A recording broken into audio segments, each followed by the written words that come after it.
Lalu saudara, apa komentar Yusril Iza Mahendra mengenai peristiwa batalnya pemeriksaan di Kejaksaan Agung terkait kasus Yasmin Bakum? Berikut kami hadirkan dialog dengan Yusril Iza Mahendra yang kami rekam beberapa saat lalu. Dan pertanyaan pertama saya adalah, apakah Yusril mengelak dari pemeriksaan? Jadi Menteri Kehakiman, saya pernah 2 kali diperiksa Mabes Polri. Hanya karena orang mengadukan ke polisi, katanya saya punya KTP palsu. Toh sebagai Menteri Kehakiman saya datang juga ke polisi. Apalagi kasus ini. Selama ini berkali-kali saya dipanggil untuk menjadi saksi, saya datang. Berkali-kali sidang, saya datang. Jadi tolong kejaksaan jangan melancarkan satu propaganda politik, membangun image kepada publik seolah-olah saya ini seorang pengecut dan penakut. Saya tidak demikian. Tapi kondisinya tadi siang seperti apa? Kita datang ke kejaksaan itu, tegas-tegas kita mengatakan bahwa hari ini saya datang ke kejaksaan bukan dalam konteks memenuhi panggilan jaksa, tapi saya ingin mempertanyakan sesuatu hal. Yaitu keabsahan Hendarman Supanji sebagai Jaksa Agung. Saya sudah meneliti kepres-kepres dan mencek juga kepada rekan-rekan di Sekretariat Negara dan menemukan bukti-bukti bahwa Hendarman Supanji itu dilantik tanggal 7 Mei tahun 2007 menggantikan Abdurrahman Saleh, dan kepresnya itu mengatakan menimbang nama-nama yang bersangkutan di bawah ini telah memenuhi syarat untuk diangkat menjadi Menteri Negara dan Jaksa Agung Kabinet Indonesia Bersatu. Nah, kemudian diktum selanjutnya mengatakan mengangkat nama-nama yang bersangkutan sebagai Menteri dan Jaksa Agung Kabinet Indonesia Bersatu.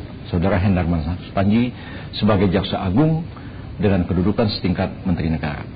Kalau Jaksa Agung itu diangkat sebagai anggota Kabinet setingkat Menteri Negara dan disebut Jaksa Agung Kabinet Indonesia Bersatu, maka otomatis ketika Presiden SBY berakhir masa jabatannya, maka seluruh anggota kabinetnya juga berakhir masa jabatannya. Kenapa baru sekarang Anda bilang jika Jaksa Agung dan semua kebijakan yang dibikin oleh Jaksa Agung adalah ilegal seperti itu? Karena baru tadi malam saya telah masalah ini. Pernah beberapa waktu yang lalu beberapa kawan menelpon saya dan menanyakan, saya bilang, kenapa kalian tanya-tanya saya? Ya, udah itu kan urusan kalian lah, saya nggak di pemerintahan lagi. Tapi ketika sekarang saya dinyatakan sebagai tersangka, saya kan harus mempersiapkan satu pembelaan terhadap diri saya sendiri. Dan saya menelaah juga tentang Jaksa Agung ini, dan baru tadi malam saya menemukan fakta-fakta hukum seperti ini. Saya ungkapkan.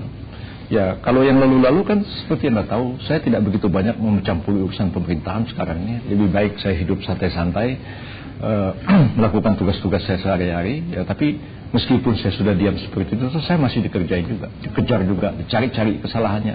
Sebenarnya ketakutan apa sama saya ini? Oke, jadi bisa ditegaskan ini bukan cara dari Bang Yusril untuk menghindari pemeriksaan ya Bang?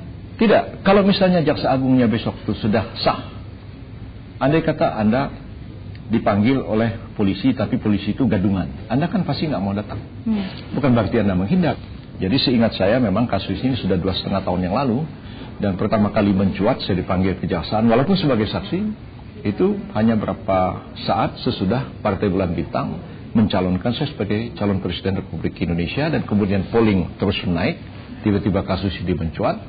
Walaupun saya dijadikan sebagai saksi saja, tapi sudah sejak awal insting politik saya mengatakan Pak Romli, Atma Sasmita, Zulkarnain Yunus, Samsudin Manan Sinaga itu hanya sasaran antara, karena target akhir sebenarnya saya. Ya, saya sudah diadili tanpa saya sendiri dihadapkan ke pengadilan. Dan saya mendakwa Profesor Romli, Atma Sasmita bersama-sama dengan Yusril, dengan ini. Nama saya disebut dalam dakwaan, tapi saya sendiri nggak pernah diadili. Ini kan bagaimana saya bisa membela diri? Tapi saya diam aja. Dan pada waktu itu kejaksaan, tolonglah Pak Yusril jangan attack kejaksaan.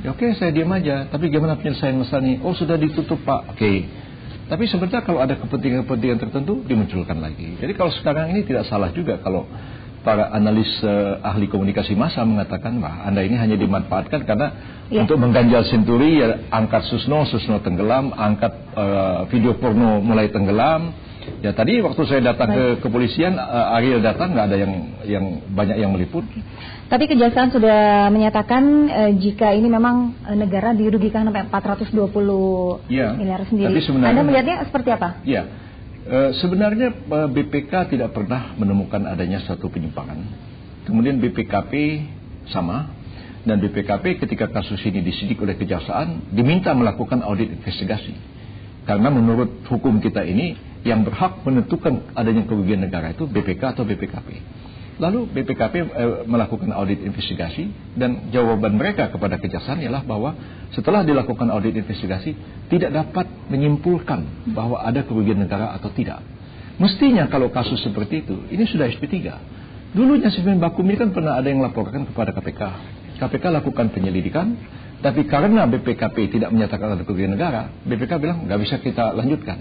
Tapi diam-diam orang bawa kepada kejaksaan, kejaksaan antusias mengangkat ini. Dan saya ingat seorang profesor diperiksa sebagai saksi, dia tanya, kenapa ini masalah diangkat di kejaksaan? Dia bilang, Pak, demi memperbaiki citra kejaksaan yang terpuruk. Jadi kalau begitu saya ini, ya minta maaf lah, saya bukan takabur. Misalnya Bapak Ahmad Suyudi, rekan saya di kabinet Menteri Kesehatan. Kalau beliau itu sampai diperiksa, ditahan, barangkali gemanya tidak seperti saya dinyatakan sangat ditahan. Dampaknya itu akan jauh lebih luas. Dan ini kalau memang hanya untuk memperbaiki citra kejaksaan, ya perbaiklah diri Anda. Jangan orang seperti saya dijadikan sebagai sasaran target supaya jadi fokus perhatian seolah Kejaksaan Agung hebat. Baik. Saya kira nggak fair. Untuk ke depan, apabila ada pemanggilan untuk diperiksa, Anda akan datang atau menunggu Jaksa Agung sampai kita klarifikasi dulu kejaksaan ini seperti apa. Saya juga mestinya kan Anda sebagai wartawan juga mengundang Pak Hendarman ke sini. Pak Yusril mengatakan Bapak ini Jaksa Agung illegal. Ya. Pak Yusril bilang Bapak tidak pernah diangkat sebagai Jaksa Agung. Apa betul Pak? Kalau Bapak Jaksa Agung, mana kepresnya saya mau lihat.